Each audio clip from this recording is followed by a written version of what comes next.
Listen up, America. This is going to happen soon. This is going to happen to you. You might not be in your lifetime, but best believe your children's lifetime. This will happen.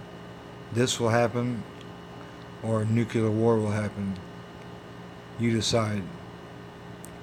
If we riot, if we protest, if we take a stand, we can have the same thing happen in Zimbabwe, in the United States, and all across the globe.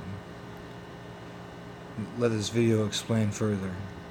Was to tax, and his policies had scared away investors. The economy wasn't doing well, and his people were unemployed and hungry.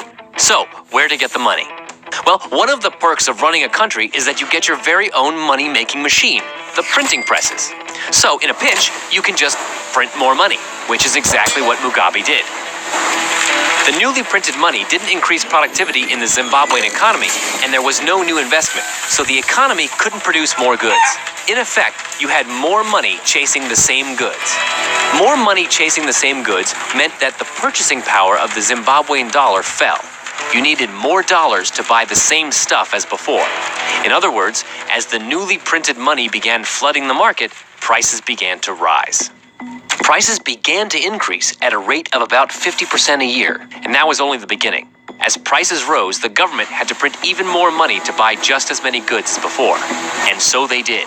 And that is how things got out of control. The faster prices rose, the more money the government printed. And the faster prices rose. A feedback loop.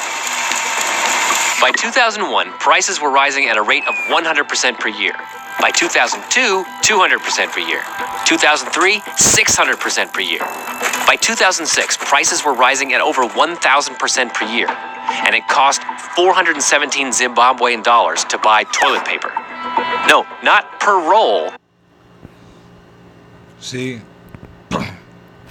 this is going to happen in the United States, and it's going to happen soon.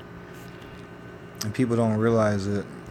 People don't realize it's a possibility because the way that the Federal Reserve has control over our minds and over our money and over our freedom. But if Zimbabwe did it, I'm sure we can do it as well. You never hear about nothing that Zimbabwe did. Most people don't even realize Zimbabwe is a country. So how do they have the most trillionaires in the world? Of course, their $1 trillion doesn't compare to or translate into $1 trillion US dollars, but it still makes the point very evident that each country can produce their own income.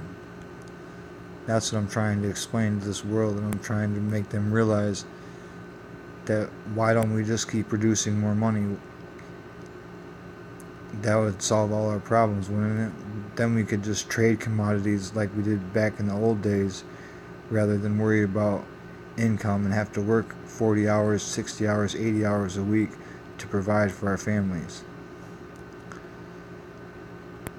I think Zimbabwe did something very progressive, and they did it very sneaky. I think they did this intentionally to prove a point to the world that it could be done. You can be a trillionaire, a Zimbabwe trillionaire, for $12. I can buy $10 trillion of Zimbabwe money for $12.95 online. So that just shows you the depreciation value of their currency versus the American dollar. But that don't mean that the American dollar can't have the same thing happen to them. I think if people start realizing and people take a stand, or people create the same scenario in the United States and across the world, that hyperinflation could manipulate all money changers in the world and take away money from the people who have too much and give back to those who have too little. I think trading commodities is a much more practical resource than what we got going on right now. We're living in debt, and our whole economy is based on debt owed to somebody else, based on debt owed to the Federal Reserve or the centralized banking systems of the world. What happens when somebody realizes that if we take out the Federal Reserve and centralized banking system, we can print our own money and do the same thing that Zimbabwe did? All it takes is one president to make a stand and make a point come across. Why do you think Donald Trump hasn't done this yet? Because that means he would be broke. He would be just like the rest of us. His $1 billion wouldn't mean shit. He's a multi-billionaire and he wouldn't have nothing but pieces of paper and the assets that he's already bought. Of course he's not going to do it. And of course that's the reason people that are presidents are already wealthy, because they continue to stay wealthy before, during, and after their presidential term. And the reason is because they don't want the money to be changing hands, and they don't want the average people to realize that if we can print more money, we can just solve all the problems.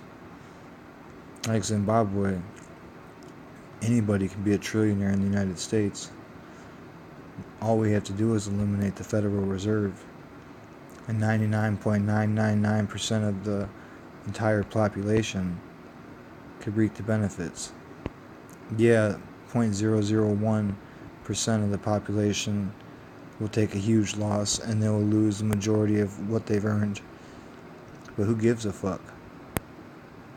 We go to war and we lose that percentage of people every 5 to 10 years.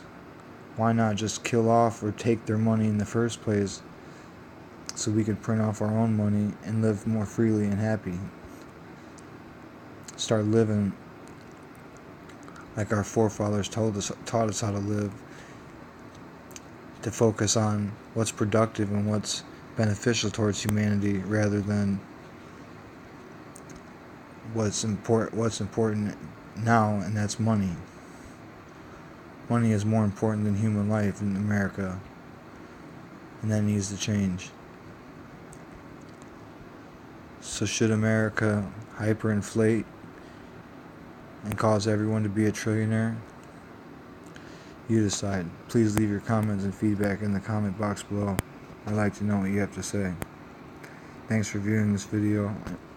I appreciate you checking out my channel. And this is the President Trillionaire saying it can happen to you. It can happen to us.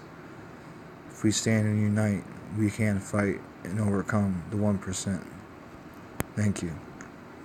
Have a good day.